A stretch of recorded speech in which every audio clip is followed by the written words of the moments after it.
Laki-laki 42 tahun datang ke IGD. Jadi suruh bayangin kali ya. Lu disuruh bayangin nih laki-laki 42 tahun datang ke IGD. Oke. Dari pagi dadanya nyeri, menjalar ke lengan kiri sampai keringat dingin. Tapi dia santai aja, dia kira cuman kecapean. Karena beberapa hari terakhir lembur terus, makan juga yang penting cepat.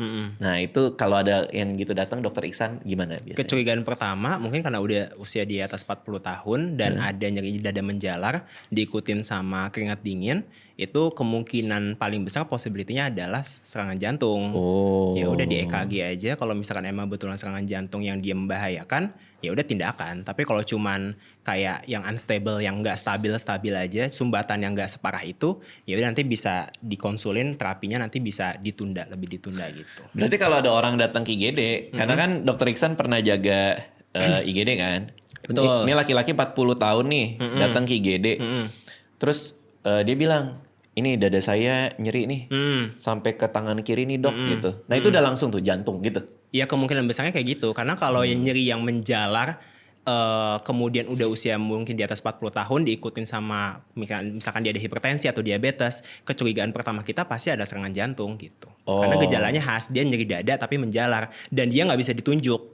Jadi kayak gue nyeri tapi nggak spesifik nih di bagian mana, nggak bisa gue tunjuk gitu. Kenapa kayak gitu? Karena tekanannya segitu kerasnya di dada sampai dia nggak bisa pinpoint gitu. Karena dia kerusakannya kan di bagian dalam, di organ bagian dalam, dan kerusakannya itu kan dia luas kan. Kalau kulit kita rusak, ini kan lebih kelihatan nih bagiannya yang mengalami kerusakan itu. Tapi kalau bagian jantung itu kan dia lebih internal dan nggak bisa ditunjuk spesifik bagian mananya gitu. Jadi di dalam. Benar. Oke, menjalar ke tangan kiri itu gejala khas? Iya, salah satu gejala khas. Kalau dia datang hanya, kok dada saya sesek gitu, tapi ditanya menjalar apa tidak, terus dia bilang tidak menjalar, itu baru buka kemungkinan lain?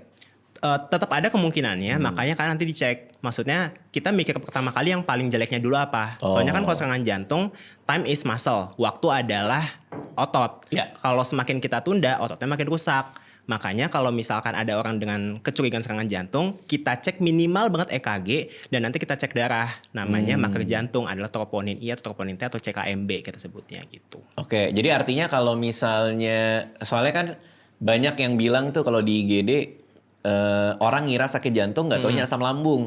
Itu juga sering tuh. Itu juga sering, itu bisa overlapping juga. Jadi makanya kan aku pernah bilang kalau misalkan ada keluhan nyeri dada, apapun rasanya di bagian dada itu udah datang aja ke IGD supaya bisa diperiksa nih apakah benar ini adalah serangan jantung atau ini bukan serangan jantung. Nah, kadang juga mungkin ada beberapa kasus di mana dikiranya adalah asam lambung.